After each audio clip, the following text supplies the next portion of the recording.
Today we have the 2019 Volvo V60. This vehicle has done just under 59,000 miles. It has an automatic transmission and a diesel fuel type.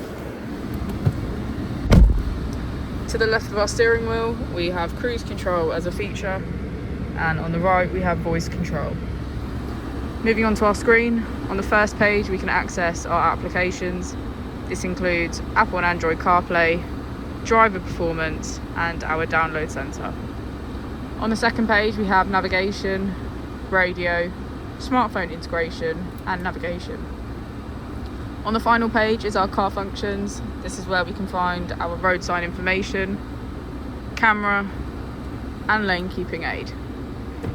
If we put the vehicle into reverse, we can see that it comes with a rear camera with parking sensors.